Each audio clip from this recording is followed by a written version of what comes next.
وعلى آل محمد كما صليت على إبراهيم وعلى آل إبراهيم إنك حميد مجيد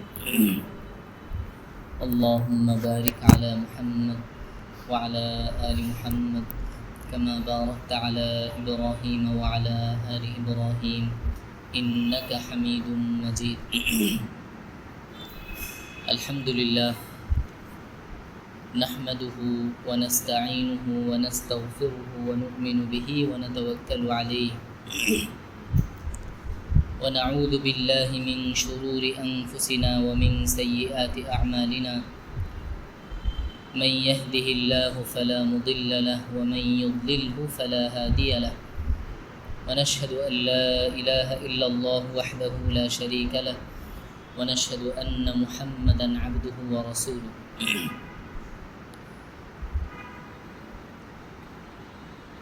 আল্লাহ পাকের মেহেরবানি আমরা আল্লাহ পাকের কোরআন নিয়ে আরেকবার আল কোরআনের দর্শে এই বরকতপূর্ণ মজলিসে বসার তৌফিক পেয়েছি, এজন্য শুকরিয়া আদায় করি আলহামদুলিল্লাহ। আমাদের দর্শের শুরু থেকে যারা ছিলেন বা অন্যভাবে দর্শের সাথে কানেক্টেড আছেন যারা, জানেন আপনারা আমরা কোরআন মাজিদের যে মাক্কি সূরাগুলো আছে অবতরণের দিক দিয়ে, যেগুলো শুরুর দিকের, অর্থাৎ যে সময়টাতে সাহাবায়ে কেরাম মাত্র ঈমানের পথের পথিক, নতুন পথিক, ঈমানটা ঠিক মতো বোঝেন না, তো সেই সময়টাতে মূলত কোরআনের যে টেক্সট, এটার প্রধান কথাগুলো ছিল তাওহীদ নিয়ে, রিসালাত নিয়ে আর আখিরাত নিয়ে।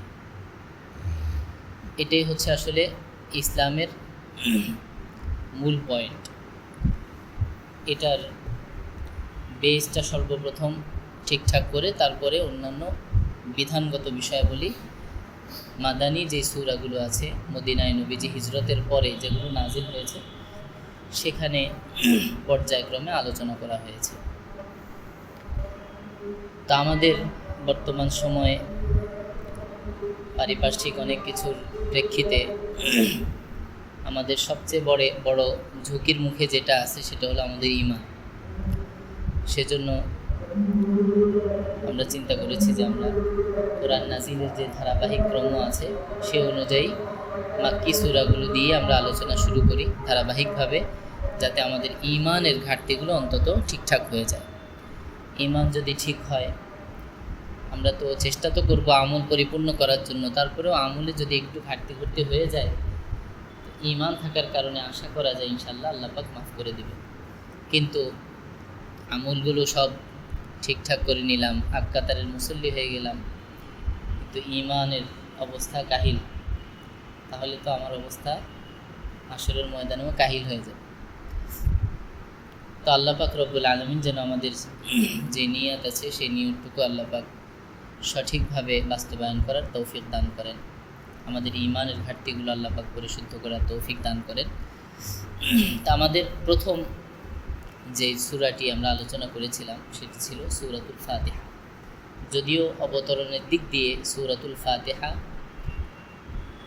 আয়াত হিসেবে প্রথম দিকের সূরা না, তবে সূরাতুল ফাতিহা মূলত পঞ্চম সূরা। বাকি পূর্ণাঙ্গ সূরা হিসেবে সূরাতুল ফাতিহা সর্বপ্রথম সূরা, যেটি নাজিল হয়েছে। আয়াতের ধারাবাহিকতা হিসেবে, অর্থাৎ আমি আগে বলেছিলাম কোরআন নাজিলের পদ্ধতি দুইটা ছিল, একটা হলো আয়াত হিসেবে, একটা হলো সূরা হিসেবে। আয়াত হিসেবে মানে হচ্ছে এক এক সূরার বেশ কয়েকটা আয়াত একসঙ্গে নাজিল হয়েছে, পুরা সূরা নাজিল হয়নি। সেই হিসেবে আমরা সবাই জানি সূরাতুল আলাক তথা ইকরা বিসমি রাব্বিকাল্লাযী খালাক, এই সূরাটার প্রথম 5 আয়াত, এটা সর্বপ্রথম নাজিল হয়েছে, একদম সর্বপ্রথম এটা। তো সূরাতুল ফাতিহা যেহেতু পূর্ণাঙ্গ সূরা হিসেবে সর্বপ্রথম নাজিল হয়েছে, আবার হলো এটা সূরাতুল ফাতিহা অর্থাৎ কোরআনের ভূমিকা, এবং ধারাবিন্যাস হিসেবেও কোরআনের প্রথম এটাকে উল্লেখ করা হয়েছে। এবং আমাদের প্রতিনিয়ত নামাজের মধ্যে এটা পড়তে হয়। নানান কারণে আমরা সূরাতুল ফাতিহা দিয়ে আমাদের আলোচনা শুরু করেছি, দার্স শুরু করেছি। আজকে আমরা যে সূরাটা দ্বিতীয় হিসেবে আলোচনা করব সেটা হলো কোরআন মাজিদের আয়াত হিসেবে সর্বপ্রথম যে সূরাটার কিছু আয়াত নাজিল হয়েছে, অর্থাৎ সূরাতুল আলাক। এই সূরাটা দিয়ে আমরা ইনশাল্লাহ আজকের আলোচনাটা করব। আল্লাহ পাক আমাদেরকে আমলের সাথে শোনার তৌফিক দান করেন। আমাদের দারসুল কোরআনের আমার ব্যক্তিগত পদ্ধতিটা হলো, প্রথমে আমরা শাব্দিক অনুবাদ করি, তারপরে বিস্তারিত ব্যাখ্যা সাপেক্ষ অনুবাদটা করি, এরপরে কিছু তাফসির, সংক্ষিপ্ত তাফসিরের দিকে যাই। সর্বপ্রথম আমরা একটু শাব্দিক অনুবাদটা পড়ব ইনশাল্লাহ। আউযু বিল্লাহি মিনাশ শাইতানির রাজীম। বিসমিল্লাহির রহমানির রহিম। ইকরা বিসমি রাব্বিকাল্লাযী খলাক। খলাকাল ইনসানা মিন আলাক। اقرأ وربك الأكرم الذي علم بالقلم علم الإنسان ما لم يعلم صدق الله العظيم। প্রথম শব্দ ইকরা। ইকরা শব্দটির অর্থ হলো পড়ো বা পড়ুন।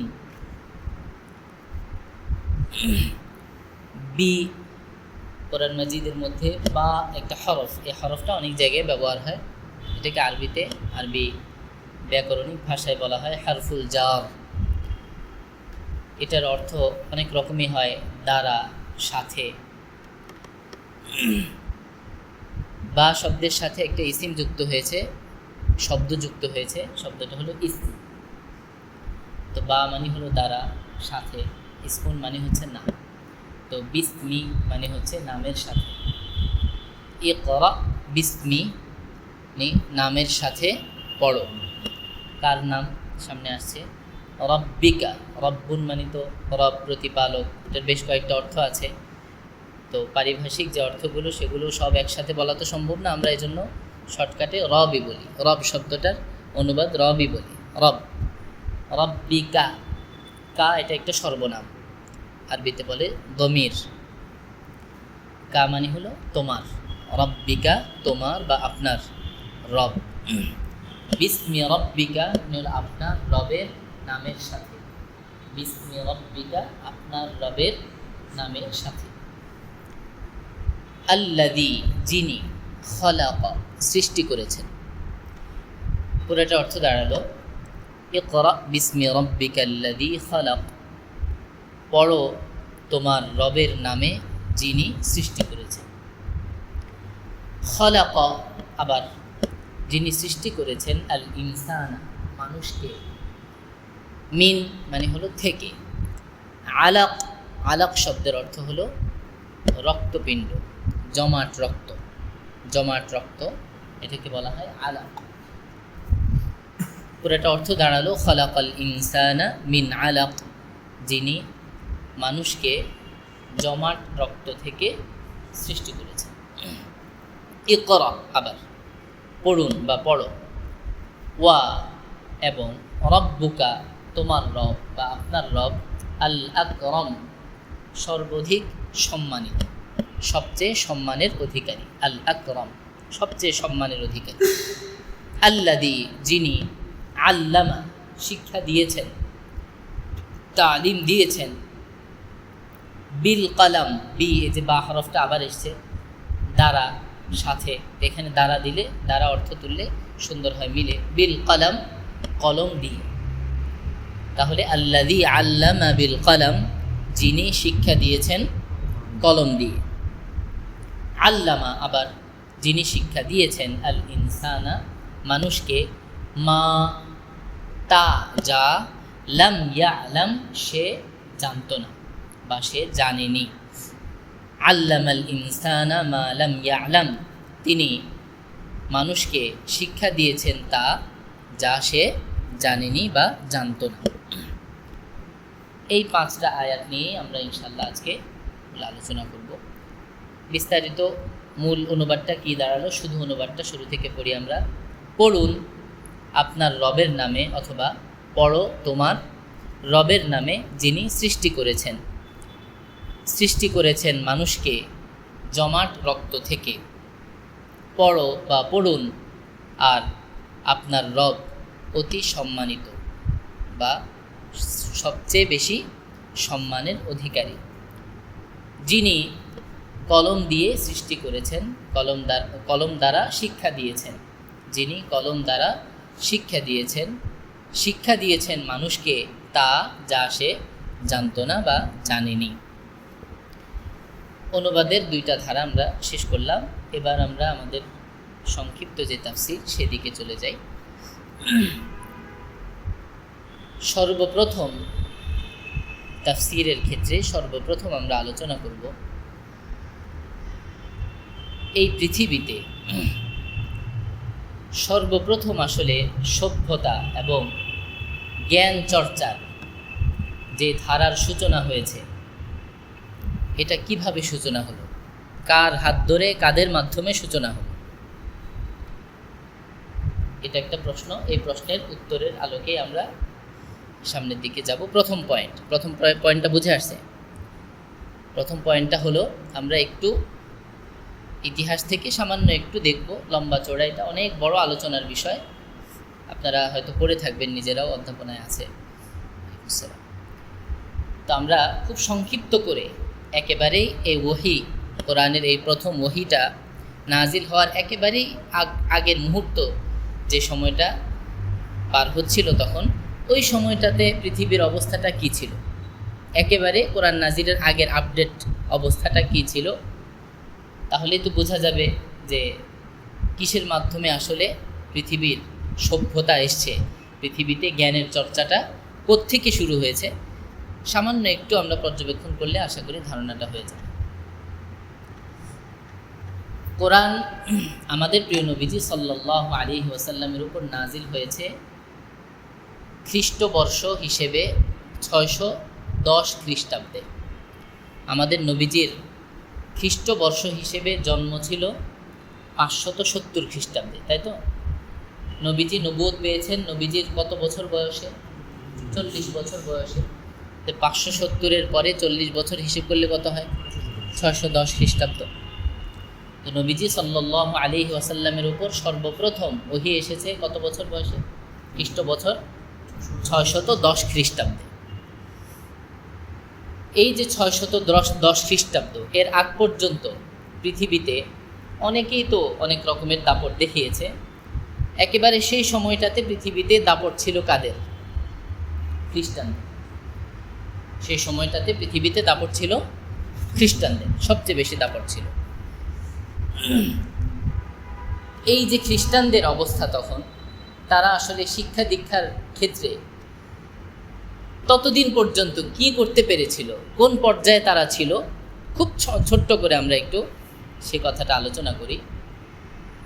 ওই সময় পর্যন্ত জ্ঞানের চর্চা সবচেয়ে বেশি করত খ্রিস্টানেরা, আর খ্রিস্টানদের মধ্যেও জ্ঞানের চর্চাটা সীমাবদ্ধ ছিল শুধুমাত্র পোপদের কাছে। কাদের কাছে? পোপ, আরবিতে এটাকে বলে আল উসকুফ। পোপের আরবি হলো উসকুফ। এই পোপদের কাছে জ্ঞান সীমাবদ্ধ থাকত। পোপরা ধর্মীয় জ্ঞান বা জ্ঞান চর্চা এটা অন্য কেউ করুক এটা পছন্দ করতো না, পোপরা পছন্দ করতো না। তো এই জন্য সমাজের অন্য স্তরে জ্ঞানের চর্চা ছিলই না। একজন পোপ ছিলেন, সভ্যতার কি অবস্থা ছিল দেখেন। একজন পোপ ছিলেন যার নাম হচ্ছে সেন্ট জেরুম। খুবই প্রসিদ্ধ, ওনার কাহিনী পাওয়া যায়। সেন্ট জেরুম নবীজি সাল্লাল্লাহু আলাইহি ওয়াসাল্লামের এই যে নবুয়ত পাওয়ার কিছু আগেই তার সময়টা পার হয়েছে। 35 বছর লাগাতার সে গোসল করে। 35 বছর লাগাতার সে কি করে নাই? গোসল করে নাই। সে হলো কি? Pope Saint Jerome. আপনারা পাবেন, একটু এখন তো ইন্টারনেটেরই সার্চ করলে আপনারা পেয়ে যাবেন। সেন্ট জেরুম নামটা মনে রাখবেন। 35 বছর লাগাতার কি করেনি? গোসল করেনি, সে তো পোপ, তো গোসল না করে ধর্মীয় গ্রন্থ এটা কি করবে?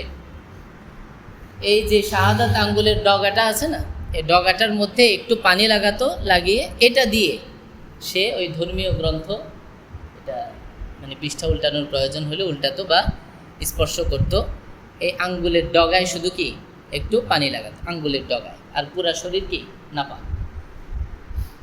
আশ্চর্যের কথা হলো ৩৫ বছর পর্যন্ত সে এভাবে চলে, সে ওই সময়ে বিশ্ব রেকর্ড করেছে, যার ফলে খ্রিস্ট সমাজ ওই সময় আন্তর্জাতিকভাবে তাকে পবিত্রতম পুরুষ হিসেবে স্বীকৃতি দিয়েছে।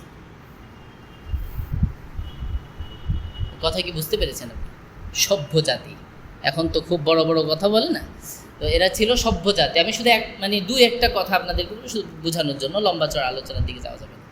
সেন্ট জেরুম, আচ্ছা আরও চমৎকার কথা শোনেন, আমাদের যে খ্রিস্ট বর্ষ গণনার যে বর্ষপঞ্জিটা, এটা আবিষ্কার করেছে কে? পোপ গ্যাগরি, তাই না? গ্যাগরিয়ান ক্যালেন্ডার বলে এটাকে, ঠিক আছে? অর্থাৎ সে পোপ ছিল, এবং পোপতন্ত্র যেটা, এই পোপতন্ত্রের আবিষ্কারকও ছিল কে? গ্যাগরি। সে আমাদের নবীজি নবুয়ত পেলেন কত বছর বয়সে? 610 খ্রিস্টাব্দে। সে ইন্তেকাল, মারা গিয়েছে হলো 604 খ্রিস্টাব্দে। তাহলে নবীজি এই নবুয়ত পাওয়ার কয় বছর আগে মারা গেছে? মাত্র 6 বছর আগে। 6 বছর আগে। এবার দেখেন আপনি ওই সময়ের অবস্থাটা দেখেন। এই পোপ যে নাকি তার এত ক্ষমতা, সে একটা বর্ষপঞ্জি চালু করলো, খ্রিস্টবর্ষ, গ্যাগরি বর্ষ, এটা চালু করলো।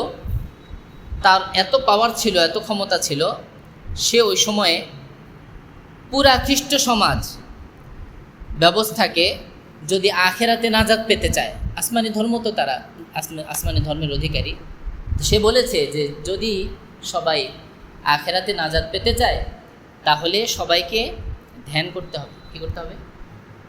ধ্যান করতে হবে। আর যে ধ্যান করবে সে কোনোভাবেই শিক্ষা দীক্ষার ধারে কাছে যেতে পারবে না। কেননা শিক্ষা ধ্যানের প্রতিবন্ধক। শিক্ষা হলো কিসের প্রতিবন্ধক? ধ্যানের প্রতিবন্ধক। কারণ কি? শিক্ষা মানে কি? কিউরিওসিটি, মানে জানার আগ্রহ, কৌতূহল। আপনার যখন জানার আগ্রহ হবে যে আমার ধর্মগ্রন্থ আমাকে, মানে ধরেন তৃত্ববাদের কথা বলতেছে, তাদের ধর্মগ্রন্থ তাকে কী বলে? তৃত্ববাদের কথা বলছে, তৃত্ববাদের কথা শেখাচ্ছে, 3 খোদা। তো একজন মানুষ তার যদি জানার আগ্রহ তৈরি হয়, তো সে প্রশ্ন করবে না যে 3 খোদা এটা কেমনে, 3 খোদা কে, কিভাবে, 3 খোদা মিলে কি আসলে খোদা হতে পারে? এই পুরো পৃথিবীকে কোনো মানুষ যে নিজেই সৃষ্টি, সে সৃষ্টি করতে পারে? নানান ধরনের কি মানে প্রশ্ন তৈরি হবে। প্রশ্ন এটা কি? প্রশ্ন মানে জ্ঞান। আপনার প্রশ্ন যখন তৈরি হবে, প্রশ্ন মানে জানার আগ্রহ, প্রশ্ন থেকেই আপনি উত্তর পাবেন, কোনো একটা সলিউশন পাবেন, অ্যান্সার পাবেন, এটাই আপনার কি জ্ঞান সমৃদ্ধ করবে।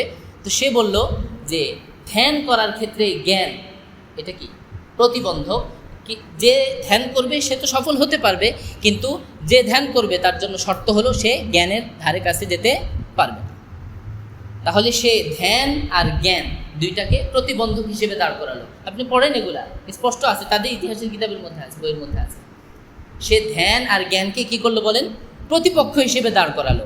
এবং আশ্চর্য হয়ে যাবেন আপনি, তার সময়ে আপনার সম্রাট ছিল সম্রাট সিজার। ওই সময় তো ইউরোপিয়ানদের মধ্যে এমনি কোনো আপনার শিক্ষা প্রতিষ্ঠান ছিল না। তো সম্রাট সিজার যে সে একটা শিক্ষা প্রতিষ্ঠান করেছিল, শিক্ষা প্রতিষ্ঠানে আপনার ওই ডাক্তারি বিদ্যা এগুলো শেখানো হতো।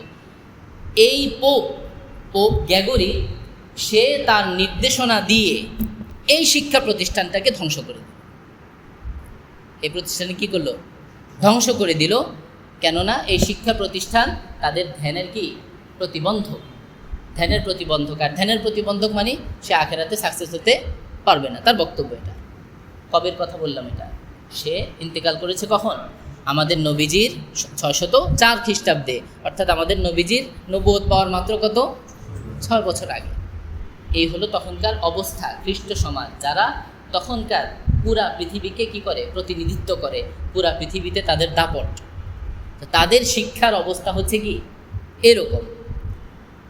তাহলে এই সময়ের পরে পুরা পৃথিবীতে এই যে এখন সভ্যতার দাবিদার তারা নিজেরা করতেছে, এটা কিভাবে হলো? এই মেরুকরণ মাঝখানে যে মানে একটা লম্বা চড়া গ্যাপ ছিল, এই মেরুটা তারা এই গ্যাপটা কিভাবে আসলে পূরণ করে এখন তারা সভ্য জাতি বা শিক্ষা দীক্ষায় অনেক উন্নত হয়ে গেল, এটা কিভাবে হলো, কোন সময়টাতে হলো? সংক্ষিপ্ত করে যদি বলি, ক্রুসের যুদ্ধ, এই যে আমাদের নবীজি নবুয়ত পেলেন, এরপরে তো শুরু হলো দাওয়াত। আস্তে আস্তে সর্বপ্রথম দাওয়াত আসলো কি? ইকরা, পড়ো। আমাদের ইসলামের সর্বপ্রথম মেসেজ হলো কি? তাদের যে কথা, পুরা তাদের কথার বিপরীত, পড়া শুরু করো, পড়ো। পড়ার মাধ্যমে তাহলে ইসলাম, আমরা দাবি করছি যে সভ্যতার শিক্ষা ইসলাম দেওয়া শুরু করলো। এরপরে ধারাবাহিকভাবে সময়টা চলছিল ইসলামের চতুর্দিকে, আপনার বিজয়ের যে মিছিলটা, এটা বিভিন্ন দিকে চলছিল। এর মধ্যে 1000 খ্রিস্টাব্দের পরে আপনারা জানেন 1000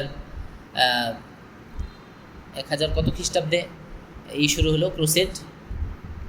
1050-এর পরে মনে হয়, আচ্ছা সঠিক এটা তারিখটা মনে নেই। 1050-এর পরেই সম্ভবত ক্রুসেড যুদ্ধটা শুরু হলো। এরপরে এটা চললো হলো 1290-এর পর পর্যন্ত।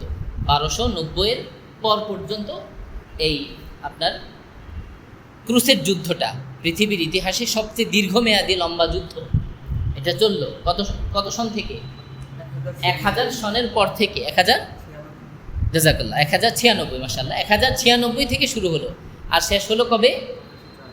1204। আচ্ছা, 1204-এ গিয়ে এটা শেষ হলো। এই লম্বা এই যে ক্রুসেড যুদ্ধটা, এই ক্রুসেড যুদ্ধের আগ পর্যন্ত ইতিহাস পড়েন আপনি, ইউরোপিয়ানদের মাঝে একটা অন্ধকার যুগই ছিল বলতে গেলে। সভ্যতা বলতে তাদের মাঝে কিছু ছিল না। এমনকি মুসলমানরা যখন নাকি স্পেন বিজয় করলো, সেখানে লম্বা সময় তারা ছিল। স্পেন বিজয়ের সময়ও তাদের সভ্যতার অবস্থা এই ছিল যে জায়গায় জায়গায় তারা পায়খানা করতো, এমনভাবে যে খোলা জায়গায় তারা পায়খানা পেশাব করতো। এটা ছিল তাদের অবস্থা। 700 শতকের কথা যদি বলেন, 700 খ্রিস্টাব্দ, ওই সময়টাতে এই অবস্থা ছিল। একেবারে মানে ইতিহাসের বইগুলোতে এটা একেবারে পাবেন, যেটা এখন আমাদের মাশাআল্লাহ পার্শ্ববর্তী খুব সভ্য রাষ্ট্রে চলতেছে প্রতিনিয়ত। এটা এখন আমি নিজের চোখে মাশাআল্লাহ দেখে আসছি এগুলো। তো তারা এতটা সভ্য, তো ওখানে এই কাজগুলো হয়। হ্যাঁ, এই হলো অবস্থা ছিল তাদের। তো ইতিহাসবিদরা যারা প্রকৃত কিছুটা হলো, যাদের মধ্যে ইনসাফ আছে, তারা অকপটে স্বীকার করেছেন এই কথাটা, যে মূলত সভ্যতার ধারণা পাশ্চাত্য সমাজ তারা পেয়েছে ক্রুসেড যে যুদ্ধ লং টাইম তারা করেছে। এই লম্বা সময়টাতে যখন তারা মুসলিম বিভিন্ন রাজ্যে তারা হানা দিয়েছে, আক্রমণ করেছে, ওখানে গিয়ে তারা যখন দেখলো মুসলমানদের সমাজ ব্যবস্থা, তাদের চমৎকার পরিবার ব্যবস্থা এবং মানে পবিত্র জীবন এবং একটা নগর জীবন, সুন্দর কাঠামো, এটা যখন তারা দেখলো এবং শিক্ষা দীক্ষা সভ্যতা যখন দেখলো, মূলত সেখানে তারা তাদের বড় বড় পাদ্রীদেরকে পড়াশোনার জন্য পাঠালো। এটা আপনারা মানে যে কোনো সহজলভ্য যত ইতিহাসের কিতাব আছে ওখানে দেখবেন, মুসলিমদের মধ্যে যে এই জ্ঞানের চর্চাটা ছিল, এটা এরকম ছিল যে শুধুমাত্র মুসলমানরা বসতো না, বিভিন্ন মসজিদের যে চত্বরের মধ্যে জ্ঞানের চর্চা হতো, খোলামেলা চর্চা, একেবারে আপনার স্বাধীনভাবে জ্ঞানের চর্চা হতো।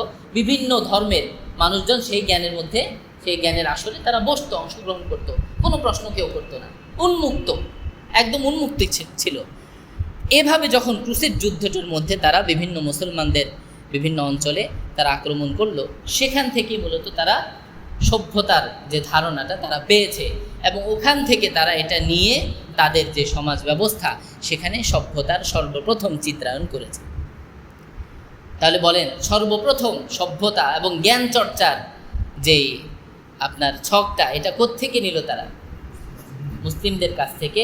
এবং এই মুসলমানদের সভ্যতার সর্বপ্রথম যে সবক, এটা আসলে হলো সূরাতুল আলাক এর ইকরা এই শব্দ থেকে। এই শব্দ থেকে মূলত এটার সূচনা হলো। কিন্তু দুঃখজনক হলো, এখান দিয়ে একটু বলে নিতে হয়, মুসলমান তারা এখন আমাদের কাছ থেকে, তারা আমাদের জ্ঞানগুলো নিয়ে তারা এখন জ্ঞানের চর্চা করছে, কিন্তু আমাদের মাঝে এখন জ্ঞান চর্চা, প্রকৃত ইলমের চর্চা আমাদের মাঝে নাই বললেই চলে। আল্লাহ পাক আমাদেরকে জ্ঞান চর্চায় নিজেদেরকে নিবেদিত করার তৌফিক দান করেন। 2 নম্বর কথা হলো, আমরা তো এটা পৃথিবীর অবস্থা, খ্রিস্ট সমাজের অবস্থা, সভ্যতা কোথা থেকে আসলে পৃথিবী পেল সে বিষয়ে প্রথম আলোচনাটা করলাম। 2 নম্বর আলোচনায় একটু একটা বিষয় বলি, এটা হলো ওই সময়টাতে যেখানে কোরআন নাজিল হয়েছে সেই জাহিলি সমাজের অবস্থাটা কী ছিল। এটা ওই কথা থেকে আমরা বুঝি যে ওই সমাজের পরিস্থিতিটাকে, সমাজ ব্যবস্থাকে ওই সময় বলা হতো, বা ওই সময়ে ইসলামী পরিভাষায় নাম দেওয়া হলো আইয়ামে জাহিলিয়া। কী নাম দেওয়া হলো? আইয়ামে জাহিলিয়া। আপনারা সকলেই জানেন ওই সময়টা আইয়ামে জাহিলিয়া শব্দের অর্থ কী? মূর্খতার যুগ। জাহালাত শব্দের অর্থ হলো মূর্খতা, ওখান থেকে আইয়ামে জাহিলিয়া মানে কি? মূর্খতার যুগ। আচ্ছা, আপনারা তো জানেন ওই সময়ে কন্যা সন্তানকে জীবিত কি করা হতো? দাফন করা হতো। আচ্ছা, জীবিত কন্যা সন্তানকে দাফন করা এটা কি? এটা কি মূর্খতা না বর্বরতা? বলেন, এটা বর্বরতা না? এটা কি মনে হয়? নৃশংসতা, বর্বরতা। তারা জিনা ব্যভিচার করত একেবারে যেভাবে মন চায় সেভাবে। এটা কি? এটা কি মূর্খতা না অশ্লীলতা? অশ্লীলতা। আচ্ছা, এভাবে তারা সুদ, ঘুষ ধরন নানান কিছু করত। হ্যাঁ, তারা হারাম, অন্যায় বিভিন্নভাবে অর্থ ব্যবস্থা প্রচলন করেছিল। এই ধরনের নানান ধরনের পাপের মধ্যে তারা লিপ্ত ছিল, যে পাপগুলোর ভিন্ন ভিন্ন ডেফিনেশন আছে, আলাদা আলাদা নাম দেওয়া যায়। কিন্তু ইসলাম সেই সময়টাকে এক কথায় নাম দিল, কি বলেন? আইয়ামে জাহিলিয়া। অত্যন্ত গুরুত্বপূর্ণ একটা পয়েন্ট এখান থেকে আপনার কাছে আসবে, সেটা হলো আসলে এই নামটা দেওয়ার পিছনে অত্যন্ত গুরুত্বপূর্ণ একটা তাৎপর্য আছে। তাৎপর্যটা হলো যত ধরনের পাপ দুনিয়াতে আছে আসলে সমস্ত পাপের মূল হলো জাহাল। সমস্ত পাপের মূল হলো কি বলেন? জাহালাত, মূর্খতা। মূর্খতা, যেই মূর্খতার অন্ধকারে নিমজ্জিত থাকার কারণে ওই সময়টাতে সব ধরনের পাপ সমাজের বিভিন্ন জায়গায় ছড়িয়ে পড়েছিল। সেই মূর্খতার অন্ধকার থেকে বাঁচানোর জন্য আল কোরআন, ঐশী যে বাণী সর্বপ্রথম আমাদেরকে দিল সেটা হলো ইকরা, পড়ো। তাহলে ওই মূর্খ সমাজ, মূর্খতার অন্ধকার থেকে বাঁচার জন্য সর্বপ্রথম আলোক প্রদীপ আসলো কি? ইকরা, পড়া, পঠন, পড়া। এটাই হলো জাহালাত থেকে বাঁচার সবচেয়ে উত্তম এবং সবচেয়ে কার্যকর পদ্ধতি। এবং জাহালাত থেকে বাঁচা মানে হলো সর্বপ্রকার অশ্লীলতা থেকে বাঁচা, সর্বপ্রকার অন্যায় থেকে বাঁচা। সমস্ত অন্যায়ের মূল হলো কি? জাহালাত, মূর্খতা। 2 নম্বর পয়েন্ট। 3 নম্বরে আমরা একটা আলোচনা করব, এটা হলো আল্লাহ পাক নবী সাল্লাল্লাহু আলাইহি ওয়াসাল্লামের কাছে এই ওহীটা যে এসেছে, ওহী আসার সর্বপ্রথম সূচনার ঘটনাটা কেমন ছিল। এটা খুব মজাদার, চমৎকার একটা ঘটনা। সংক্ষিপ্তভাবে বললে হযরত আয়েশা সিদ্দিকা রাদিয়াল্লাহু আনহা থেকে এই বর্ণনাটা বুখারী সহ অন্যান্য হাদিসের নির্ভরযোগ্য সনদে বিভিন্ন হাদিস গ্রন্থে বর্ণিত হয়েছে। আয়েশা সিদ্দিকা রাদিয়াল্লাহু আনহা বর্ণনা করেন যে নবীজি সাল্লাল্লাহু আলাইহি ওয়াসাল্লামের কাছে সর্বপ্রথম স্বপ্নযোগে বিভিন্ন বিষয়ে ওহী আসতো। স্বপ্নযোগে নবীজিকে স্বপ্নে বিভিন্ন জিনিস দেখানো হতো, বিভিন্ন মেসেজ দেওয়া হতো, বিভিন্ন বার্তা দেওয়া হতো। এবং এই স্বপ্নের বার্তাটা নবীজির কাছে এত পরিষ্কার হতো, যেমন নাকি অন্ধকার রাতের পরে সুবহে সাদিক, সকালের যে আলো এত চমৎকার করে উঠে অন্ধকার রাতটাকে একদম আলোকিত করে দেয়। তা আল্লাহ পাকের নবী সাল্লাল্লাহু আলাইহি ওয়াসাল্লামের কাছে সুবহে সাদিক, সকালের আলোর মতো এই স্বপ্নগুলো এত স্পষ্ট হয়ে আসতো। সর্বপ্রথম এটা আসতো। এরপরে আমাদের নবীজি সাল্লাল্লাহু আলাইহি ওয়াসাল্লাম আস্তে আস্তে মানুষের যে কোলাহল এটা অপছন্দ করতে লাগলেন। অর্থাৎ নবীজির কাছে একটু নির্জনে থাকা নবীজির কাছে পছন্দনীয় করে দেওয়া হলো। এটা আল্লাহর পক্ষ থেকে। নবীজি কারো সঙ্গ পছন্দ করেন না, কারণ ওখানকার সমাজের বেশিরভাগ প্রায় সব মানুষই তখন মুশরিক, শিরকের অন্ধকারে নিমজ্জিত। তিনি এটা পছন্দ করেন না। এবং 40 বছর পর্যন্ত নবীজি কিন্তু তখন দুনিয়াতে ইতিমধ্যে জীবনযাপন করেছেন। তো সেই 40 বছরে কেউ দেখাতে পারবে না ইতিহাসের কোনো কিতাবে নবীজি কখনো শিরিক করেছেন, করেননি, কখনো করেননি।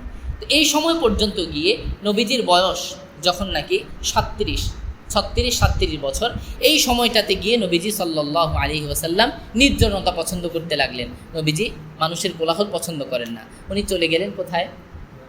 মক্কার বাইতুল্লাহর একেবারে অনতি দূরে একটা বড় পাহাড়, যে পাহাড়টা আপনার মক্কা মোকাররমার সবচেয়ে উঁচু পাহাড়, এটাকে বলে জাবালে নূর। এই জাবালে নূরের সবচেয়ে উঁচা চূড়ায় একটা গুহা আছে, গারে হেরা, হেরা গুহা, গার মানে গুহা। সেই গুহার মধ্যে গিয়ে তিনি আশ্রয় নিলেন। সেখানে কেন আশ্রয় নিলেন? সেখানে আশ্রয় নেওয়ার একটা কারণ হলো, সেই গুহার সামনে দিয়ে একটা ফাটল আছে, একটা ফাটল। সেই ফাটল দিয়ে যদি তাকানো হয় বরাবর বাইতুল্লাহ দেখা যায়। আল্লাহ পাকের ঘরটা বরাবর ওই ফাটলটা দিয়ে দেখা যায়। আল্লাহ পাকের নবী সাল্লাল্লাহু আলাইহি ওয়াসাল্লাম বাইতুল্লাহকে অনেক বেশি পছন্দ করতেন, মহাব্বত করতেন। তো নবীজি সাল্লাল্লাহু আলাইহি ওয়াসাল্লাম সেই জায়গাটা পছন্দ করে গ্রহণ করলেন এই জন্য যে ওখান থেকে বাইতুল্লাহটা দেখা যায়। আবার এটা হলো সবচেয়ে উঁচা চূড়া, মানে কেমন যেন তিনি আসমানের রবের খুব কাছাকাছি যেতে চাইলেন। হ্যাঁ, দুনিয়ার নোংরামি ফেলে রেখে যত উপরে যাওয়া যায়, যত রবের কাছাকাছি যাওয়া যায়, সেই চেষ্টাটা তিনি করলেন। প্রায় 3 বছর, কত বছর? প্রায় 3 বছর লম্বা এই অধ্যাবসায় ওখানে থাকার পরে আল্লাহ পাক রব্বুল আলামিন জিবরাইল আলাইহিস সালামের মাধ্যমে সর্বপ্রথম সেখানে ওহী পাঠালেন। মাঝখানে নবীজি যে 3টা বছর কাটালেন, সেই সময়টাতে নবীজির সেখানে থাকার পদ্ধতিটা এরকম ছিল যে তিনি কয়েকদিনের জন্য কিছু খাবার পানি এটা নিয়ে যেতেন সেখানে। তো নবীজি সাল্লাল্লাহু আলাইহি ওয়াসাল্লাম যদি কখনো দেখা যেত যে তিনি 3 দিনের জন্য খাবার নিয়েছেন কিন্তু এখনও তিনি আসতেছেন না, তো নবীজির স্ত্রী আমাদের আম্মাজান খাদিজা রাদিয়াল্লাহু আনহা, তিনি একটা সময় পর্যন্ত অপেক্ষা করতেন যে নবীজি আসেন কিনা। যদি দেখতে আসেন না, তো ওনার মনে হতো যে ইতিমধ্যে খাবার তো শেষ হয়ে যাওয়ার কথা। তো এরকম একটা সময় তিনি নিজে, বয়োবৃদ্ধ মানুষ, বয়োবৃদ্ধা, তিনি নিজে এই চড়াই উতরাই পার হয়ে এত উঁচা পাহাড়, সেটার উপর তিনি আরোহণ করে নবীজি সাল্লাল্লাহু আলাইহি ওয়াসাল্লামের কাছে খাবার পৌঁছে দিতেন। তো এভাবে নবীজি সাল্লাল্লাহু আলাইহি ওয়াসাল্লাম প্রায় 3 বছর থাকার পরে নবীজির বয়স যখন 40 বছর, তখন তার কাছে সর্বপ্রথম জিবরাইল আলাইহিস সালাম নাজিল হলেন, আসলেন। সর্বপ্রথম এসে বললেন ইকরা। নবীজি বললেন মা আনা বিকারি, আমি তো পড়তে জানি না। নবীজির কোনো শিক্ষক নাই, কারো কাছে তিনি পড়েননি। তো জিবরাইল আলাইহিস সালাম তখন নবীজিকে নিয়ে সিনার সাথে জোরে একটা চাপ দিলেন। তো এই চাপে নবীজি অনেক কষ্ট অনুভব করলেন, ঘাম বেরিয়ে গেল নবীজির, এত কষ্ট অনুভব করলেন। ছেড়ে দিলেন তিনি, ছেড়ে আবার বললেন ইকরা। কয়বার হলো? 2 বার। নবীজি বললেন মা আনা বিকারি। দ্বিতীয়বার তিনি আবার চাপ দিলেন, চাপ দিয়ে ছেড়ে দিলেন। এবার তৃতীয়বার বললেন ইকরা বিসমি রাব্বিকাল্লাযী খালাক খালাকাল ইনসানা মিন আলাক ইকরা ওয়া রাব্বুকাল আকরাম আল্লাযী আল্লামা বিল কলম আল্লামাল ইনসানা মা লাম ইয়ালাম। এই 5 আয়াত নবীজিকে শোনানোর পরে নবীজি সাল্লাল্লাহু আলাইহি ওয়াসাল্লামও তার সাথে সাথে এই 5টা আয়াত আবৃত্তি করলেন। এরপরে এই ফেরেশতা জিবরাইল আলাইহিস সালাম তিনি চলে গেলেন। ঘটনার আকস্মিকতা তো ছিল মারাত্মক। জিবরাইল আলাইহিস সালামের মতো এত মানে বিরাট আকারের একজন ফেরেশতা তিনি যখন আসলেন এবং এইরকম আচরণ করলেন, তো আমাদের নবীজি সাল্লাল্লাহু আলাইহি ওয়াসাল্লাম অত্যন্ত ভয় পেয়ে গেলেন। তিনি দৌড়ে আসলেন বাড়িতে, এসে তার স্ত্রী এবং পরিবারের অন্যান্য যারা ছিলেন তাদেরকে বললেন জাম্মিলুনি, আমাকে কম্বল দিয়ে চেপে ধরো। নবীজির জ্বর চলে আসছে শরীরে, তো সবাই তাকে কম্বল দিয়ে চেপে ধরলেন। তো তিনি খাদিজা রাদিয়াল্লাহু আনহাকে কিছুক্ষণ পরে বললেন যে খাদিজা, আমার কি হলো, আমি তো মৃত্যুর আশঙ্কা করছি। খাদিজা রাদিয়াল্লাহু আনহা তখন তাকে সান্ত্বনা দিলেন। কি বলেন আপনি? আপনার যে ঘটনাটা আপনি শোনালেন, এটা তো আমার কাছে খারাপ কিছু মনে হচ্ছে না। এটার কারণটা হলো আপনার যে গুণাবলী, আপনি তো বিভিন্ন অসহায় মানুষকে সাহায্য করেন, হ্যাঁ, আপনি তো বিধবাদের সাহারা হন, আপনি মেহমানকে কদর করেন, মেহমানকে সম্মান করেন। এভাবে সমাজের মানুষের যে সমস্ত মানুষ অসহায় আছে, গরিব আছে, দুস্থ আছে, যে ধরনের বিপদে আছে, আপনি মানুষকে বিপদ থেকে উদ্ধার করেন। আপনাকে কেউ কোনো বড় ক্ষতি করবে এটা তো হতে পারে না। আচ্ছা ঠিক আছে, আপনি আমার সাথে চলেন। আমার চাচাতো ভাই, ওনার চাচাতো ভাইয়ের নাম ছিল ওয়ারাকা ইবনে নৌফল, ওনার কাছে নিয়ে গেলেন। তো এই ওয়ারাকা ছিলেন নাসারা অর্থাৎ খ্রিস্টান, তিনি খ্রিস্টান ধর্ম গ্রহণ করেছিলেন এবং তিনি খ্রিস্ট ধর্মের যে কিতাব ইনজিল, সেই ইনজিল তিনি লিখতেন ধর্মীয় জ্ঞান কিছুটা ছিল তার। তো তিনি তার কাছে গিয়ে বললেন, চাচা তো ভাই, তোমার ভাতিজা দেখো তো কি বলে, কি বলতেছে সে, একটু শোনো, তোমার কাছে কি মনে হয়। তো আমাদের নবীজি আদ্য প্রান্ত সব কিছু তাকে শোনালেন। শোনানোর পরে এবার ওয়ারাকা ইবনে নাওফাল তিনি বলতেছেন যে, আচ্ছা, আপনি যে ঘটনার বিবরণ দিলেন, ঘটনা যদি এরকম হয় তাহলে তিনি তো আর কেউ না, জিবরাইল আলাইহিস সালাম। অর্থাৎ তিনি ওই ফেরেশতা, যে ফেরেশতা মুসা আলাইহিস সালাতু ওয়াস সালামের কাছে এসেছিলেন, যে ফেরেশতা হযরত ঈসা আলাইহিস সালামের কাছেও এসেছিলেন। সমস্ত নবীদের কাছে ওহী নিয়ে যে ফেরেশতা আসেন, সেই ফেরেশতাই এই ফেরেশতা। আহারে, আপনার কওম যখন আপনাকে এই ফেরেশতার মাধ্যমে যে ওহী আপনার কাছে আসবে, সেই ওহী এর বার্তা আপনি নিয়ে যখন কওমের কাছে যাবেন, আপনার কওম যখন আপনাকে এই সমাজ থেকে বের করে দিবে, আমি যদি সেই সময়ে থাকতে পারতাম তাহলে আমি আপনাকে সহযোগিতা করতাম, আমি সহযোগিতা করব আপনাকে যদি আমার হায়াত ওই সময় থাকে। তো নবীজি আশ্চর্য হয়ে গেলেন যে, আরে আমার গোত্র, যে গোত্র আমাকে আল্লামিন বলে, আমাকে সাদিক বলে, মাসদুক বলে, এত মহাব্বত, এত সম্পর্ক, সব কিছুতে আমাকে আগে বাড়িয়ে দেয়, কাবা ঘরের আপনার নির্মাণ কাজ সেখানে আমাকে আগে বাড়িয়ে দেয়। নবীজি অত্যন্ত সমাদৃত ছিলেন সবার কাছে। এই গোত্র, এই কওম আমাকে বের করে দিবে, আশ্চর্য কথা। নবীজি অবাক হয়ে গেলেন। তিনি বলেছেন, হ্যাঁ, শুধুমাত্র এটা আশ্চর্যের কথা না, আপনার এই ওহির বার্তা নিয়ে যেই নবীরাই আগে, পূর্ববর্তী নবীরা কওমের কাছে বার্তা নিয়ে এসেছিল, সবার সাথে তাদের কওম এই ধরনের আচরণই করেছে, আপনার সাথেও ব্যতিক্রম কিছু হবে না। কি আপনি নিশ্চিন্ত থাকেন, আমি যদি ততদিনে হায়াত পাই তাহলে আমি সর্বোচ্চ সহযোগিতা আপনার করব। এই ঘটনার পরে কিছুদিন পরে ওয়ারাকা ইন্তেকাল করলেন, মারা গেলেন। তিনি আর নবীজি সাল্লাল্লাহু আলাইহি ওয়াসাল্লামের সেই কষ্টের সময়টা পেলেন না, তিনি মারা গেলেন। তো আমাদের নবীজি সাল্লাল্লাহু আলাইহি ওয়াসাল্লামের উপর এই 5টা আয়াত নাজিল হওয়ার পর কিছুদিন ওহী বন্ধ হয়ে গেল। এই ছিল মোটামুটি সর্বপ্রথম এই 5টা আয়াত নাজিল হওয়ার প্রেক্ষাপট। 3 নাম্বার এই আলোচনাটা বুঝে আসছে তো না? আচ্ছা, 4 নাম্বার যে আলোচনাটা আমরা করব, দেখেন কোরআন মাজিদের এই যে আয়াতগুলো নাজিল হলো, সর্বপ্রথম কি, ইকরা বিসমি রাব্বিকাল্লাযী খালাক। আল্লাহ পাক রব্বুল আলামিনের জাতি নাম কি? আল্লাহ। তার সত্তাগত নাম আল্লাহ। আল্লাহ পাকের যে সিফাতি নাম, গুণবাচক নাম, অনেক নাম, 99টা তো একটা হাদিসের মধ্যেই আছে। শুধু 99 না, এছাড়াও আরও কি অনেক নামই আল্লাহ পাকের সিফাতি নাম আছে। আমি আগেও বলেছিলাম, সিফাতি নামের সর্দার হলো কোনটা? রব শব্দটা। আপনি যদি খেয়াল করেন, দেখেন এই আয়াতের সর্বপ্রথম কোরআনে নাজিল হওয়া এই আয়াতের মধ্যে আল্লাহ পাকের এই সিফাতি নামটা আনা হলো, ইকরা বিসমি রাব্বিকাল্লাযী খালাক। মজার ব্যাপার হলো, কোরআন মাজিদের এটা তো সর্বপ্রথম সূরা নাজিলের ক্ষেত্রে। বিন্যাসের ক্ষেত্রে সর্বপ্রথম যে সূরা, কোন সূরা? সূরাতুল ফাতিহা। পড়েন তো সূরাতুল ফাতিহার প্রথম আয়াতটা, আলহামদুলিল্লাহি রাব্বিল আলামিন। আচ্ছা, কোরআন মাজিদের সর্বশেষ যে সূরা আমাদের নবীজির উপর নাজিল হয়েছে, সর্বশেষ পূর্ণাঙ্গ সূরা, সেই সূরাটা কি? সূরাতুন নাসর। পড়েন তো সূরাতুন নাসর। সূরাতুন নাসরটা, ইযা জাআ নাসরুল্লাহি ওয়াল ফাতহ ওয়া রাআইতান নাসা ইয়াদখুলুনা ফি দীনিল্লাহি আফওয়াজা ফাসাব্বিহ বিহামদি রাব্বিকা ওয়াস্তাগফিরহু ইন্নাহু কানা তাওয়াবা। রব পেলেন তো। এবার বিন্যাসের ক্ষেত্রে সর্বশেষ সূরা কোনটা? সূরাতুন নাস। পড়েন, কুল আউযু বিরাব্বিন নাস। আল্লাহু আকবার।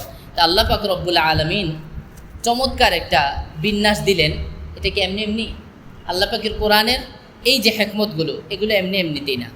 আমরা যখন কোরআন পড়ি, আমি আমার ছাত্র জামানের কথা বলতে পারি, আমরা যখন বাড়িতে আসতাম, জেনারেল লাইনের কেউ যখন আমাদেরকে দেখতেন, যাদের কোরআনের জ্ঞান নেই, যাদের দ্বীনি জ্ঞান নেই, তারা আমাদের অভিভাবকদেরকে বলতেন, আমাদের গার্জেনকে বলতেন, এই ছেলেকে মাদ্রাসায় পড়াইতেছেন, এরপরে খাবে কি?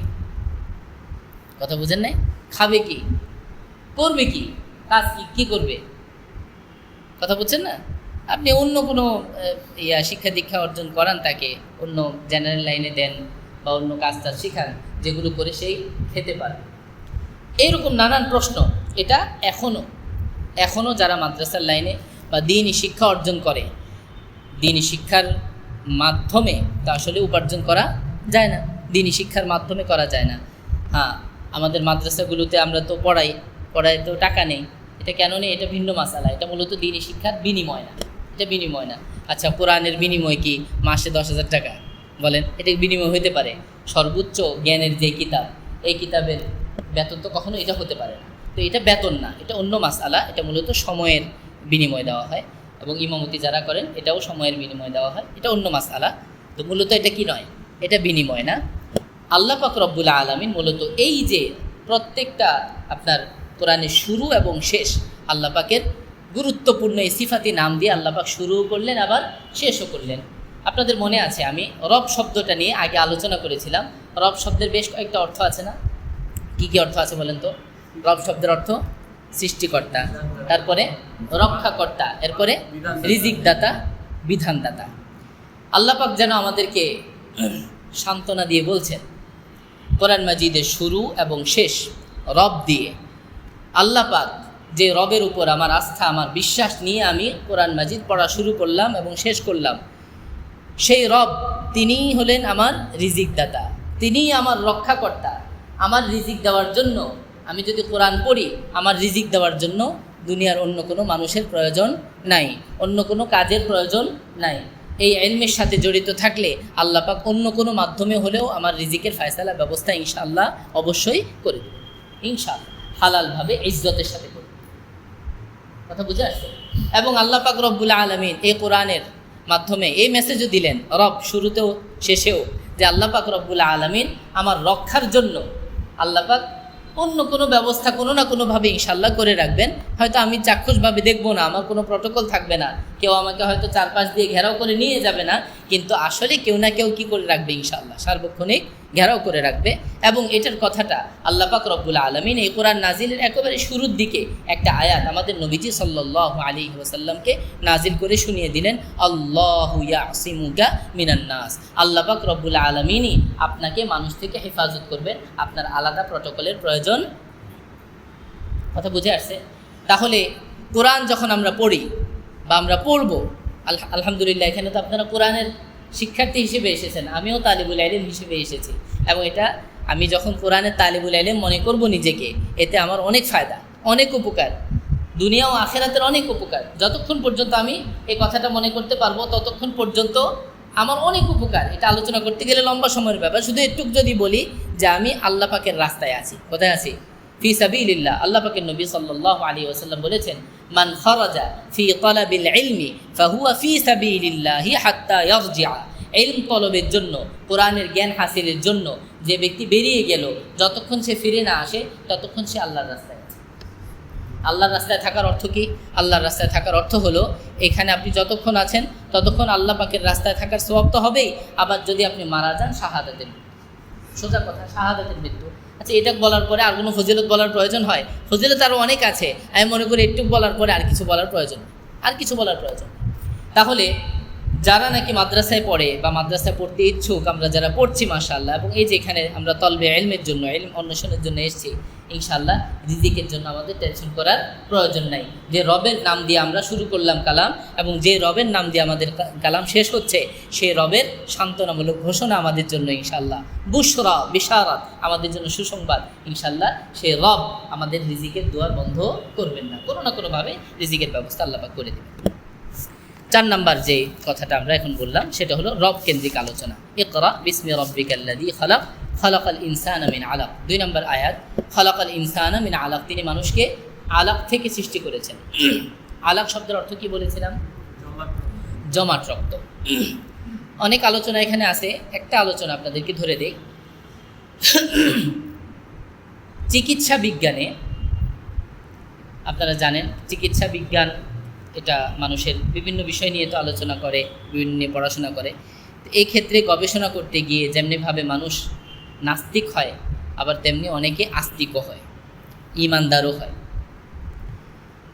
চিকিৎসা বিজ্ঞানের একটা লম্বা সময় পর্যন্ত আপনারা আমাদের তাফসিরের যে কিতাবগুলো আছে সেই কিতাবগুলোতে এই আয়াতের অনুবাদ সব জায়গায় দেখবেন হলো কি, জমাট রক্ত। তিনি মানুষকে সৃষ্টি করেছেন কিসের থেকে? জমাট রক্ত থেকে। হ্যাঁ, রক্ত থেকে, জমাট রক্ত থেকে। এখন যে চিকিৎসা বিজ্ঞানীদের মধ্যে চুলকানি আছে না কিছু চুলকানি, তো চুলকানির রোগী যারা আছেন তারা সব তাফসির খুলে দেখলেন যে জমাট বাঁধা রক্ত থেকে কি হয়, মানুষের সৃষ্টি হয়। এখন তারা গবেষণা করে তারা রিপোর্ট বের করলেন যে নারীর রেহেমে, নারীর যে জরায়ু, এই জরায়ুতে যে পিণ্ডটা থাকে এটা মূলত একটা জোঁকের মতো থাকে। কিসের মতো? জোঁকের মতো থাকে। জরায়ুর যে দেয়াল আছে সে দেয়ালটার মধ্যে এটা জোঁকের মতো এভাবে আটকে থাকে, দোনো মাথা আটকে থাকে জরায়ু দেয়ালের মধ্যে। এবার চিকিৎসা বিজ্ঞানীরা আমাদের যে সমস্ত মুফাসসিরিনে কেরাম তাফসির লিখেছেন যে জমাট রক্ত, এবং ইংরেজিতে যেটা হয় সেই হিসেবে প্রত্যেকেই সমালোচনা শুরু করে দিলেন। লম্বা সময়ব্যাপী সমালোচনা গিয়েছে যে এটা তো আসলে জমাট রক্ত না, এটা হলো কি জোঁক, এটা হলো কি একটা জোঁক, এটা দেয়ালের মধ্যে থাকে, এটা তো জমাট রক্ত না। তাহলে তাফসিরবিদরা যারা এটা তাফসির লেখে তারা আসলে কি লিখছে? ভুল লিখছে। তাহলে কোরআন এটা জানে না।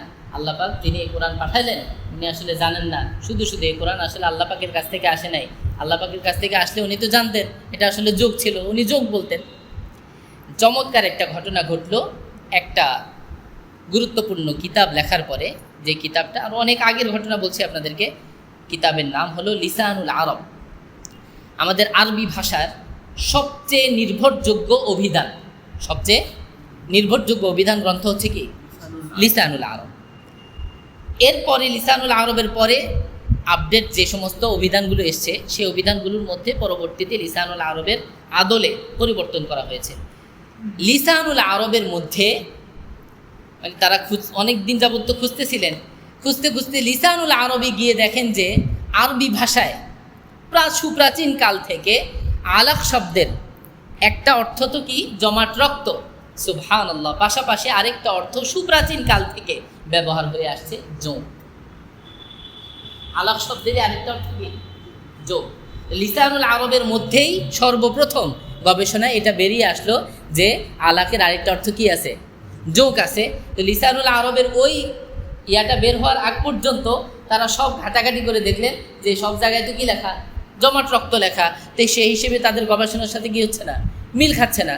লিসানুল আরবে যখন বের করলেন, এবং লিসানুল আরবের ব্যাপারটা আপনারা যারা জানেন, লিসানুল আরব যখন কোনো শব্দের অর্থ করে প্রাচীন আরবিতে এটার ব্যবহারটাও দেখায় দেয় যে প্রাচীন আরবে বিভিন্ন কবিতায় কবিদের বিভিন্ন সাহিত্যকর্মের মধ্যে এই শব্দটার ব্যবহার কিভাবে আছে এটা দেখিয়ে দিয়েছে।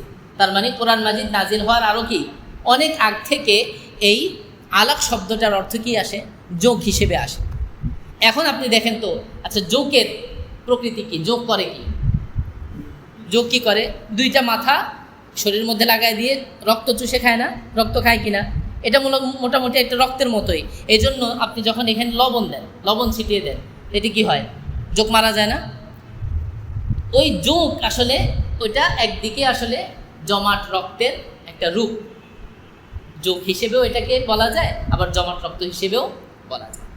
এই অর্থটা যখন তারা পেল তখন ওই সময়টাতে একটা গবেষণায় বের হয়েছে প্রায় আপনার 116 বা 26 সংখ্যাটা আমার স্পষ্ট মনে নেই, 116 বা 126 জন স্বাস্থ্যবিজ্ঞানী তারা এই গবেষণাটা পাওয়ার সাথে সাথে ইসলাম ধর্ম গ্রহণ করেছিলেন। এই শব্দটা তাহকিক করতে গিয়ে, গবেষণা করতে গিয়ে তারা ইসলাম ধর্ম গ্রহণ করেছিলেন। তো আলাক শব্দ নিয়ে এই কথাটা আমার মনে পড়েছিল, এজন্য আর কি এই শব্দটা এখানে যুক্ত করে দিলাম। এরপরে আসছে দেখেন, ইকরা ওয়া রাব্বুকাল আকরাম। আল্লাহ পাক বললেন যে পড়ুন, এর সাথে বললেন আপনার রব সর্বোচ্চ সম্মানের অধিকারী। মুফাসসিরিনে কেরাম লেখেন যে কোরআন আল্লাহ পাকের বাণী, এটা এমন এক কালাম, আল্লাহ পাক রব্বুল আলামিন এই কালামের সাথে যে ব্যক্তি নিজেকে যুক্ত করেছে, এই কালাম পাঠের সাথে যে যুক্ত করেছে, আল্লাহ পাক তাকে ইজ্জতওয়ালা বানিয়ে দিয়েছেন, সম্মানওয়ালা বানিয়ে দিয়েছেন। এই কারণেই ইকরা ওয়া রাব্বুকাল আকরাম, ইকরা এর সাথে আল্লাহ পাক নিজের একটা গুণ বর্ণনা করলেন যে আল্লাহ পাক রব্বুল আলামিনই সর্বোচ্চ সম্মানের অধিকারী। তা আল্লাহ পাক কেমন যেন বললেন যে আপনি পড়েন, সম্মানের মালিক তো আমি, পড়ার মাধ্যমে সম্মান আমি বাড়িয়ে দেব। এই কোরআনের সাথে যে নিজেকে যুক্ত করবে আল্লাহ পাক তার কী করবেন, ইজ্জত বাড়িয়ে দেবেন, সম্মান বাড়িয়ে দেবেন। এবং এটা সপক্ষে একটা হাদিস আছে, আল্লাহ পাকের নবী সাল্লাল্লাহু আলাইহি ওয়াসাল্লাম বলেছেন, ইন্নাল্লাহা রাফা বিহাদাল কিতাবি আকওয়ামান ওয়া ওয়াদা বিহা আখারিন। অন্যভাবে অন্য শব্দে এটা ব্যবহার হয়েছে এভাবে, ইয়ারফাইল্লাহু বিহাদাল কিতাবি আকওয়ামা ওয়া ইয়াদউ বিহা আখারিন। আল্লাহ পাক রব্বুল আলামিন এই কিতাবের মাধ্যমে অনেককেই সম্মানের উঁচু পর্যায়ে উন্নীত করেছেন, আবার অনেককে লাঞ্ছিত করেছেন। লাঞ্ছিত করেছেন কি কারণে? যে কোরআন নিয়ে তারা মানে পজিটিভলি কাজ করেনি, তারা খারাপভাবে নেতিবাচকভাবে কোরআনটাকে ব্যবহার করেছে, যার কারণে আল্লাহ পাক তাদেরকে এই কোরআনটাকে বেইজ্জত করার কারণে আল্লাহ তাদেরকেও বেইজ্জত করে দিয়েছেন। কিন্তু যারা এই কোরআনকে সঠিকভাবে কাজে লাগিয়েছে আল্লাহ পাক তাদেরকে সম্মানিত করেছেন, ইজ্জতওয়ালা বানিয়েছেন। কয় নাম্বার আলোচনা গেল? 5 নাম্বার মনে হয়, 4 নাম্বার। প্রথম আমরা 3টা আলোচনা করলাম, এরপরে 4 নাম্বারে রব নিয়ে আলোচনা করলাম, 5 নাম্বারে আলাপ নিয়ে আলোচনা করলাম। এটা হলো 6 নাম্বার আলোচনা। হ্যাঁ, কোরআন মাজিদ পড়লে আল্লাহ পাক ইজ্জতওয়ালা বানাবেন, সম্মানওয়ালা বানাবেন। 6 নাম্বার আলোচনা। 7 নাম্বার আলোচনা দেখেন, আল্লাযী আল্লামা বিল কলম আল্লামাল ইনসানা মা লাম ইয়ালাম। এই 2টা আয়াতের মধ্যে আল্লাহ পাক এটা 4র্থ আয়াতে বললেন আল্লামা বিল কলম, আল্লাহ পাক কলম দিয়ে শিক্ষাদান করেন।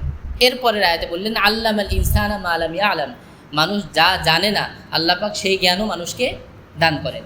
মুফাসসিরিনে কেরাম এই 5টা আয়াত থেকে বের করেছেন যে আল্লাহ পাক রব্বুল আলামিন মূলত এখান থেকে আমাদেরকে বার্তা দিয়েছেন যে জ্ঞান অর্জনের মাধ্যম আসলে 3টা। জ্ঞান অর্জনের মাধ্যম কয়টা বলেন?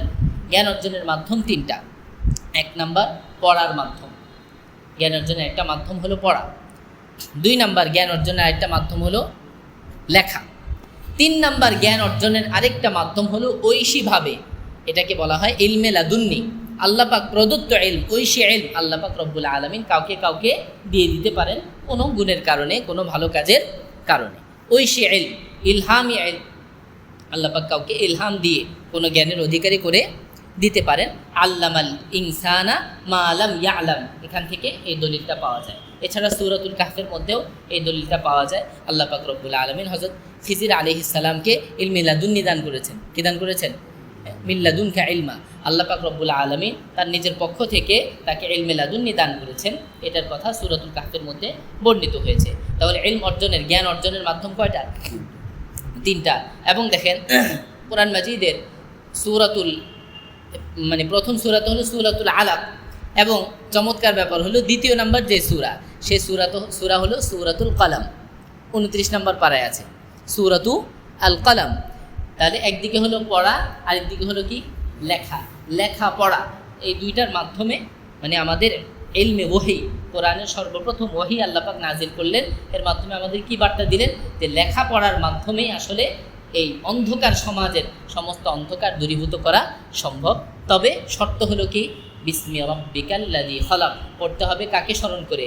রবের কথা স্মরণ করে, যিনি আমাকে সৃষ্টি করেছেন। তার কথা স্মরণ করে যদি লেখাপড়া করা যায় তাহলে ইনশাল্লাহ বিচ্যুত হওয়া আর লাগবে না। ইনশাল্লাহ সঠিক পথেই আমাদের আলো অন্বেষণের যেই চেষ্টা প্রচেষ্টা এটা চালু থাকবে।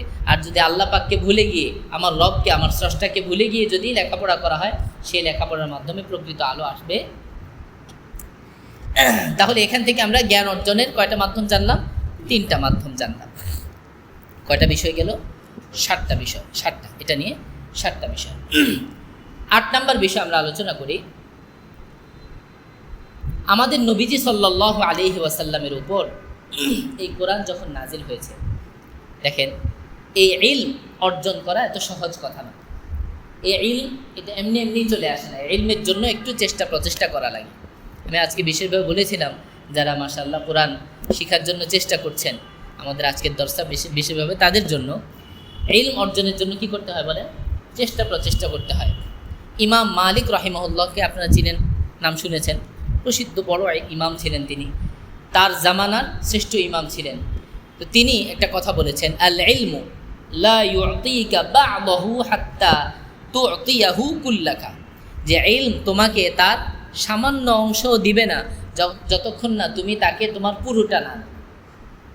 ইলম তোমাকে তার সামান্য অংশ দিবে না। ইলম মানে ইলমে ইলাহি, যে সে ইলম না, ইলমে ইলাহি আল্লাহ পাক প্রদত্ত যে ঐশী জ্ঞান, এই ঐশী জ্ঞান তোমার মধ্যে আসতে হলে তোমার নিজেকে পুরা এই ইলমে দ্বীনের জন্য সঁপে দিতে হবে, জ্ঞান অর্জনের জন্য নিজেকে সঁপে দিতে হবে, অনেক চেষ্টা প্রচেষ্টা করতে হবে। আমাদের নবীজি সাল্লাল্লাহু আলাইহি ওয়াসাল্লাম এবং পূর্ববর্তী আরও অনেক নবী, বিশেষভাবে মূসা আলাইহিস সালাতু ওয়াস সালামের কথা কোরআন মাজিদে এসেছে, যাদের মাধ্যমে আমরা অত্যন্ত স্পষ্টভাবে এটার প্রমাণ পাই যে ইলমের জন্য চেষ্টা প্রচেষ্টা করা, মুজাহাদা করা, এটা একটা নববী কাজ। এটা কি কাজ? নববী কাজ, নবীওয়ালা কাজ। আমরা একটা কথা জানি, দাওয়াত ও তাবলীগের মেহনতে একটা কথা চলে যে দাওয়াত ও তাবলীগ এটা কি কাজ বলেন? নবীওয়ালা কাজ। তা আমি বলি যে দাওয়াত ও তাবলীগ এটা নবীওয়ালা কাজ, 100% ঠিক আছে। পাশাপাশি ইলমে দ্বীন অর্জন করা এটাও কি বলেন? নবীওয়ালা কাজ। ইলমে দ্বীনের জন্য মেহনত করা এটাও নবীওয়ালা কাজ। আল্লাহ পাকের নবী সাল্লাল্লাহু আলাইহি ওয়াসাল্লামের কাছে ওহী আসার আগে নবীজি সাল্লাল্লাহু আলাইহি ওয়াসাল্লাম টানা 3 বছর, হাদিসের মধ্যে, হাদিসের কিতাবের মধ্যে আছে, নবীজি 3 বছর হেরা গুহার মধ্যে ছিলেন। কিসের জন্য? তিনি ধ্যান করেছেন। এই ধ্যানের পরে, লম্বা চৌড়া ধ্যানের পরে, কষ্ট মুজাহাদার পরে, এখানে কি তিনি আরাম করেছেন, বিশ্রাম করেছেন? খুব কষ্ট করেছেন সেখানে। এই কষ্ট মুজাহাদার পরেই সর্বপ্রথম ওহীর সর্বপ্রথম শব্দটা এসেছে ইকরা। তাহলে এই কোরআনের সর্বপ্রথম একটা সবক নেওয়ার জন্য আল্লাহ পাকের নবী সাল্লাল্লাহু আলাইহি ওয়াসাল্লামকে কত বছরের সাধনা করতে হয়েছে? 3 বছরের সাধনা করতে হয়েছে।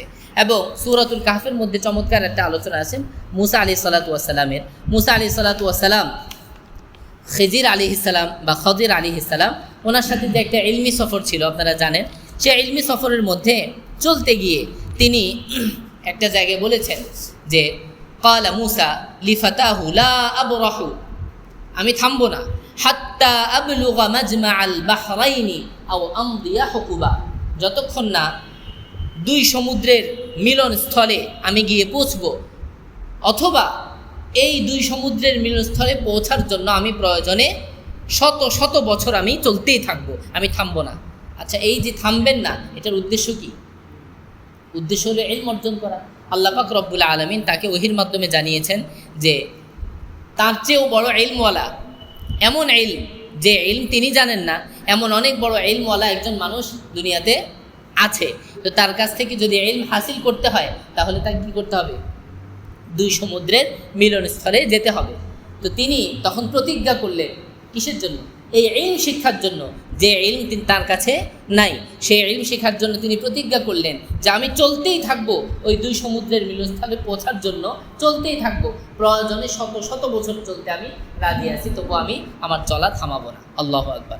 ইলমে দ্বীন অর্জনের জন্য আমাদের প্রিয় নবীজি সাল্লাল্লাহু আলাইহি ওয়াসাল্লাম সেই সঙ্গে মূসা আলাইহিস সালাতু ওয়াস সালামের যে অধ্যাবসায়, যে সংগ্রাম, যে চেষ্টা মুজাহাদা, এটা আমাদেরকে এই সবকটা দেয় যে নবীওয়ালা কাজ শুধুমাত্র দাওয়াত ও তাবলীগের মেহনত নয়, নবীওয়ালা কাজ শুধুমাত্র জিহাদের ময়দান এতটুকুই নয়, নবীওয়ালা কাজ নামাজ, তারপরে জিকির আজকার, অন্যান্য সমস্ত কাজের পাশাপাশি গুরুত্বপূর্ণ নবীওয়ালা কাজ হলো ইলমে দ্বীনের জন্য মুজাহাদা, চেষ্টা প্রচেষ্টা করা। বুঝাচ্ছে ভাইয়েরা?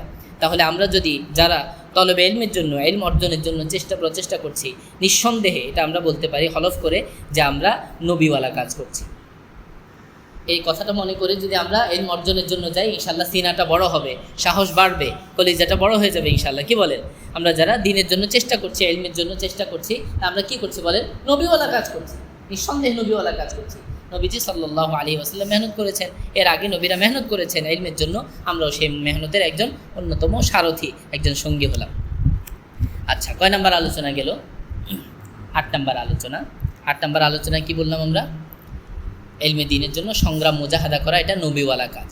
9 নাম্বার আলোচনা, ইলমে দ্বীনের অর্জনের জন্য উস্তাদের সংস্পর্শ গ্রহণ করা, এটাও নবীওয়ালা সুন্নাহ, এটাও নবীর সুন্নাহ। আমাদের নবীজি সাল্লাল্লাহু আলাইহি ওয়াসাল্লাম আল্লাহ পাক রব্বুল আলামিনের সবচেয়ে কাছের মানুষ ছিলেন না? আল্লাহ পাক রব্বুল আলামিন চাইলে আমাদের নবীজি সাল্লাল্লাহু আলাইহি ওয়াসাল্লামের সিনার মধ্যে ইলহামিভাবে জ্ঞান ঢেলে দিতে পারতেন না? নবীজি সাল্লাল্লাহু আলাইহি ওয়াসাল্লামকে জ্ঞান দেওয়ার জন্য আবার জিবরাইল আলাইহিস সালামকে আলাদা নেওয়ার প্রয়োজনটা কি? নেওয়ার প্রয়োজনটা হলো সমস্ত মুফাসসিরিনে কেরাম বলেছেন এটা নেওয়ার প্রয়োজন কি? প্রয়োজন হলো আল্লাহ পাকের নবীকে শিক্ষা দেওয়া, উম্মতকে শিক্ষা দেওয়া যে এই ইলম অর্জনের জন্য শিক্ষকের প্রয়োজন। এই ইলম অর্জনের জন্য কি প্রয়োজন? শিক্ষকের প্রয়োজন। হ্যাঁ, এখানে একটু কথা, সেই শিক্ষকের নাম কি ছিল বলেন তো? সেই শিক্ষকের নাম কোরআন মাজিদে এসেছে জিবরাইল আলাইহিস সালাম শিক্ষক হিসেবে তার নাম এসেছে আল আমিন। জিবরাইল আলাইহিস সালামের একটা উপাধি আল আমিন। জিবরাইল আলাইহিস সালামের একটা উপাধি কি? আল আমিন মানে কি? বিশ্বস্ত। বিশ্বস্ত, যাকে বিশ্বাস করা যায়। এবং জিবরাইল আলাইহিস সালামের আরেকটা নাম এসেছে রূহ। কি নাম? রূহ। অর্থাৎ এখান থেকে একটা গুরুত্বপূর্ণ বিষয় হলো আমাদের যে সমস্ত শিক্ষকরা আছেন বা আমরা যাদেরকে শিক্ষক হিসেবে বাছাই করব, বাছাই করার শুরুতে আমরা অবশ্যই শিক্ষক বাছাই করব, বাকি বাছাই করার শুরুতে আমরা দেখব যে আমাদের এই শিক্ষকের মধ্যে আমানত আছে কিনা, শিক্ষকের মধ্যে এই শিক্ষকটা আমিন কিনা, এবং এই শিক্ষকের মধ্যে রুহানিয়ত আছে কিনা। রুহানিয়ত বুঝেন তো? রুহানিয়ত মানে হলো মানে আন্তরিকতা, আভ্যন্তরীণ কিছু বিষয় আছে কিনা, নাকি শুধুমাত্র মানে বাহ্যিক বেশভূষায় উনি একজন হুজুর, বাহ্যিক বেশভূষায় একজন শিক্ষক, বাহ্যিক বেশভূষায় খুব আমলি, খুব নামাজি, কিন্তু ভিতরে ওনার ফুটা, ভিতরে ওনার ঝামেলা, এইরকম কিনা, নাকি ওনার মধ্যে রুহানিয়ত আছে, ওনার আন্তরিকতার মধ্যে ভালো কিছু আছে। এটা যদি আমরা, এটা তো অবশ্য দেখা যায় না, তারপরেও কিছু আমল দিয়ে বোঝা যায়, কিছু আমল দিয়ে কি বোঝা যায়। এবং আমানতদারিতা অর্থাৎ তার বিশ্বস্ততা কেমন আছে এটা চলতে ফিরতে বোঝা যায়, চলে ফিরে একজন মানুষের সাথে লেনদেন করলে বোঝা যায়। তো এভাবে আমরা একজন উস্তাদকে বাছাই করতে পারি। বাকি যেভাবেই হোক আমার উস্তাদ অবশ্যই অবশ্যই লাগবেই লাগবে, উস্তাদ লাগবে। উস্তাদ ছাড়া এই ইলম কি আসবে না আমার কাছে। আল্লাহ পাক রব্বুল আলামিন জিবরাইল আলাইহিস সালামকে উস্তাদ বানিয়ে আমাদের নবীজি সাল্লাল্লাহু আলাইহি ওয়াসাল্লামকে এই ইলম শিক্ষা দিলেন। এরপরে আমাদের নবীজি সাল্লাল্লাহু আলাইহি ওয়াসাল্লামের কাছ থেকে সাহাবায়ে কেরাম সরাসরি এই ইলম অর্জন করেছেন। এরপরে সাহাবায়ে কেরামের কাছ থেকে এই ইলম কারা অর্জন করেছেন? পরবর্তীরা। এভাবে ধারাবাহিকভাবে শিক্ষকের কাছ থেকে পরবর্তী ছাত্ররা, এভাবে শিক্ষক থেকে ছাত্র, শিক্ষক থেকে ছাত্র, এভাবে এই ইলম পর্যায়ক্রমে সনদের মাধ্যমে আমাদের পর্যন্ত এসে পৌঁছেছে। এই জন্য আমার ভাইয়েরা, অনেকের মধ্যে এই বাজে ধারণাটা আসে যে আমি নিজে নিজে পড়ে কি হয়ে যাব, বড় পণ্ডিত হয়ে যাব। না, এই ইলমের সাথে অন্তত এই কথাটা যায় না। আপনি সমাজের অন্য কোনো জ্ঞান, জাগতিক যে জ্ঞানগুলো আছে সেই জ্ঞানগুলো আপনি অর্জন করতে পারেন, কিন্তু এই ইলমের সাথে একটা রূহের সম্পর্ক আছে। যিনি এই ইলম নিয়ে আসছেন তিনিও কি রূহ। এবং আমাদের নবীজি সাল্লাল্লাহু আলাইহি ওয়াসাল্লামকে আল্লাহ পাক রব্বুল আলামিন রূহ বলেছেন। ওয়া কাযালিকা আওহাইনা ইলাইকা রূহাম মিন আমরিনা। কোরআন মাজিদকে আল্লাহ পাক কি বলেছেন? রূহ বলেছেন, রূহ বলেছেন। ওয়া কাযালিকা আওহাইনা ইলাইকা রূহাম মিন আমরিনা। কোরআন মাজিদকে আল্লাহ পাক রব্বুল আলামিন রূহ বলেছেন। তার মানে এই ইলমের সাথে এবং এই ইলম যার মাধ্যমে পাঠিয়েছেন তার সাথে গোটা ব্যাপারটার সাথে একটা রুহানিয়তের সম্পর্ক আছে। এই জন্য যার কাছ থেকে আমরা ইলম নিব তার মধ্যে যেন রুহানিয়তের একটা প্রভাব থাকে, এরকম একজন ওস্তাদ বাছাই করে তার কাছ থেকে ইলম নেওয়ার চেষ্টা করব ইনশাল্লাহ। কিন্তু অবশ্যই কী করব? ওস্তাদ গ্রহণ করব। ওস্তাদ ছাড়া এই ইলম অর্জন করা যায়। কয় নম্বর আলোচনা? 9 নম্বর আলোচনা গেল। 10 নম্বর চমৎকার একটা জিনিস সর্বশেষ 10 নম্বরে আলোচনা করি। এই সূরাটা হলো কোরআন মাজিদের সর্বপ্রথম সূরা, তাই না? দেখেন, কোরআন মাজিদের 29 নম্বর পারা একটা সূরা আছে, সূরাতুল মুদ্দাসসির। এই সূরার আমার এখানে যে কোরআন হিফজ কোরআন, এই কোরআনের একদম সূরাতুল মুদ্দাসসির আয়াতের পৃষ্ঠার একদম শেষ লাইনে আছে আলাইহা 19, অর্থাৎ জাহান্নামের যে দারওয়ান আছে না, জাহান্নামের দারওয়ান, পাহারাদার, প্রহরী, আল্লাহ পাক বলেছেন জাহান্নামের প্রহরীর সংখ্যা হবে 19। কত? জাহান্নামের প্রহরীর সংখ্যা হবে কি? 19। কোরআন মাজিদের একটা চমৎকার মুআজিজার কথা আপনাদেরকে আলোচনা করছি, একটু খেয়াল করেন, শেষটা একটু ভালো দিয়ে শেষ করি। আলাইহা 19 মানে কি? 19। জাহান্নামের প্রহরীদের সংখ্যা এটা। এরপরে আল্লাহ পাক রব্বুল আলামিন আয়াতে বলতেছেন ওয়ামা জাআলনা আসহাবান নারি ইল্লা মালাইকা। আমি জাহান্নামের যে প্রহরীদেরকে বানিয়েছি, আমি তাদেরকে ফেরেশতা বানিয়েছি। জাহান্নামের প্রহরীরা কি? সব ফেরেশতা। এরপর আল্লাহ বলছেন ওয়ামা জাআলনা ইদ্দাতাহুম ইল্লা ফিতনাতাল লিল্লাযিনা কাফারু। জাহান্নামের প্রহরীদের যে সংখ্যাটা 19, এই সংখ্যাটা আমি কাফেরদের জন্য একটা পরীক্ষা বানিয়েছি। কাফেরদের জন্য কি বানিয়েছি? পরীক্ষা। লিয়াস্তাইকিনাল্লাযীনা উতুল কিতাব, যাতে করে যাদেরকে কিতাব দেওয়া হয়েছে, আহলি কিতাব, তারা বিশ্বাসী হতে পারে, ইয়াকিন ধারণ করতে পারে। আর ওয়ায়াজদাদাল্লাযীনা আমানু ঈমানা, আর ঈমানদাররা যেন তাদের ঈমান বাড়িয়ে নিতে পারে। তাহলে এখান থেকে কি বুঝলাম আমরা? 19 এই সংখ্যাটা ঈমান বাড়ানোর সংখ্যা। কি সংখ্যা? এটা একটা আশ্চর্য কথা না? একটা সংখ্যা আবার কেমনে ঈমান বাড়ায়? আশ্চর্য কথা কিনা বলেন? আল্লাহ পাক বললেন যে জাহান্নামের প্রহরীর সংখ্যা কত? 19। এরপর আল্লাহ বলছেন এই সংখ্যাটা আমি কাফেরদের জন্য কি বানিয়েছি? একটা পরীক্ষা। আর আহলে কিতাব যারা, এদের জন্য আমি এটাকে বানিয়েছি হলো ইয়াকিন ধারণ করার একটা মাধ্যম। তারা যেন ইয়াকিন নিতে পারে, এটা নিয়ে গবেষণা করলে কি হবে? তাদের ইয়াকিন আসবে। আর মুমিন বান্দা যারা, এটা নিয়ে গবেষণা করলে তাদের ঈমান বাড়বে। আচ্ছা, আমরা তাহলে এটা নিয়ে একটু গবেষণা করি, দেখি আমাদের ঈমানের কি অবস্থা হয়।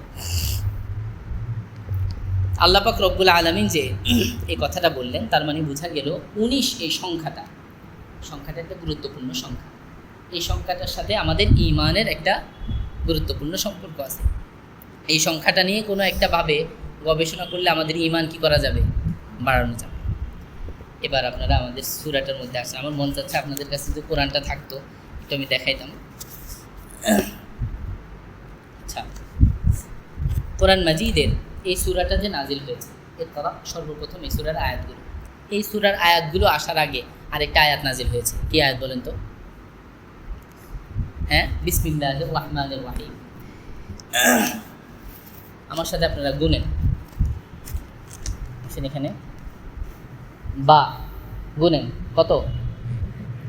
সিন, মিম, আলিফ, লাম, লাম, হা, আলিফ, লাম, রা, হা, মিম, নুন, আলিফ, লাম, রা, হা, ইয়া, মিম।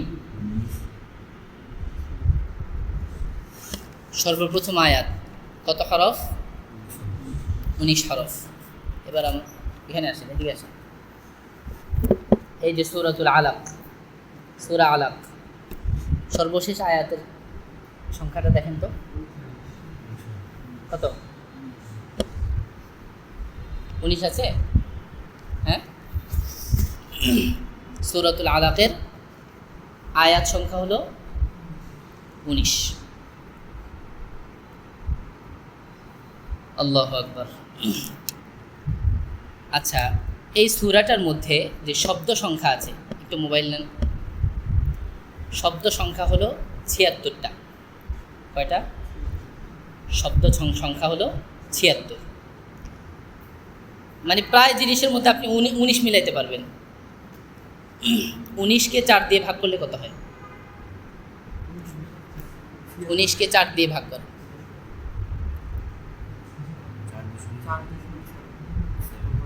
কত?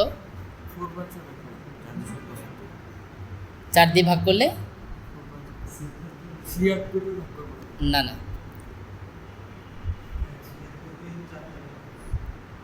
ভাগ না, সরি, আরে কি বললাম, গুণ করবেন। গুণ 19কে 4 দিয়ে গুণ করেন, 76 হয়েছে? 76। আচ্ছা, তাহলে এখানে 19 পাওয়া গেল, তাই তো? 4 দিয়ে ভাগ করলাম, 76 হলো 19। এখানে হরফ সংখ্যা, এই সূরা আলাকের হরফ সংখ্যা, আমি এখন গুনতে গেলে সময় লাগবে অনেক, সব গুণা আছে। হরফ সংখ্যা হলো 285। 285কে 285, এটা মনে রাখেন। হ্যাঁ, আচ্ছা, 19কে 15 দিয়ে গুণ দেন, কত হয়? 285। 19 পাওয়া গেল তো? আচ্ছা, এখন আপনারা একটা প্রশ্ন করবেন যে 4 দিয়ে গুণ করলেন আর ওদিক দিয়ে 15 দিয়ে গুণ করলেন, এটা কেন? প্রথমত এখানে 19-এর উপস্থিতি আছে, এটা বোঝানোর জন্য। দ্বিতীয়ত এবার আসেন, কি দিয়ে ভাগ করেছেন, কি দিয়ে গুণ করেছেন? দুইটা, 4 আর 15। এবার এই দুইটাকে যোগ করেন, 19। এটা হলো কোরআন মাজিদের সংখ্যার ক্ষেত্রে একটা মুআজিজা। কোরআন মাজিদের সংখ্যার ক্ষেত্রে, সংখ্যা সংখ্যার ক্ষেত্রে কি একটা মুআজিজা। মুফাসসিরিনে কেরাম যারা এই বিষয়টা নিয়ে গবেষণা করেছেন তারা বলেন এটার মাধ্যমে আসলে 19-এর মাধ্যমে মুমিন বান্দাদের ঈমান কিভাবে বাড়বে। এই যে সূরাতুল আলাক, এই সূরাতুল আলাকের প্রথম কথাটা কি? ইকরা, পড়ো। সর্বশেষ যে কথাটা এটা হলো সিজদা করো। অর্থাৎ প্রথম কথায় আসছে হলো ইলম, সর্বশেষ কথায় আসছে আমল। প্রথম কথায় হলো কি? ইলম, শেষ কথায় কি? আমল। মুফাসসিরিনে কেরাম কোরআন মাজিদের এই যে আপনার সংখ্যার যে মুআজিজা, এই মুআজিজা থেকে একটা ফলাফলে গিয়েছেন যে এই যে কোরআন মাজিদের সূরাতুল আলাক, যেটার মধ্যে 19 সংখ্যা এভাবে মিলে যায়, এই সূরার শুরু এবং শেষ মিলালে কি আসে? পড়ো এবং আমল করো, জ্ঞান অর্জন করো এবং আমল করো। কেউ যদি পড়া এবং আমল, জ্ঞান অর্জন, ইলম এবং আমল, এই দুইটার সমন্বয়ে নিজের জিন্দিগি পরিচালনা করতে পারে, তাহলে জাহান্নামের 19 ফেরেশতা তার কিচ্ছু করতে পারবে না, ইনশাল্লাহ জান্নাত তার লাভ হয়ে যাবে। অর্থাৎ এই কোরআন মাজিদের 19 নাম্বার কি বলে এই সূরাতুল আলাক, যেটার সাথে 19-এর এই গুরুত্বপূর্ণ সম্পর্ক, এটার মাধ্যমে মুমিন বান্দার ঈমান কীভাবে বাড়ে? প্রথমত মুআজিজাগত বিষয়টা 19 ব্যাপারটা মিলে গেল। আর এখান থেকে গুরুত্বপূর্ণ শিক্ষাটা হলো এই সূরাটা যদি আমরা পরিপূর্ণভাবে ব্যক্ত করে এটার উপর জ্ঞান অর্জন এবং আমল এই দুইটার সমন্বয় করে নিতে পারি, তাহলে ইনশাআল্লাহ আল্লাহ পাক রব্বুল আলামিন আমাদেরকে কি দান করবেন? জান্নাত দান করবেন। জাহান্নামের যে ফেরেশতারা আছে 19 জন ফেরেশতা, তারা ইনশাআল্লাহ এই 19-এর বিপরীতে আমাদের সামনে কোনো কিছু করতে পারবে ইনশাআল্লাহ। বুঝে আসছে তো? আল্লাহ পাক রব্বুল আলামিন আমাদেরকে এই মুআজিজাওয়ালা কোরআনের কদর করার তৌফিক দান করেন। যে কথাগুলো বললাম আমাকে আমল করার, আমাদের সবাইকে আমল করার তৌফিক দান করেন। আমিন। ওয়া আখিরু দাওয়ানা আলহামদুলিল্লাহি রাব্বিল আলামিন।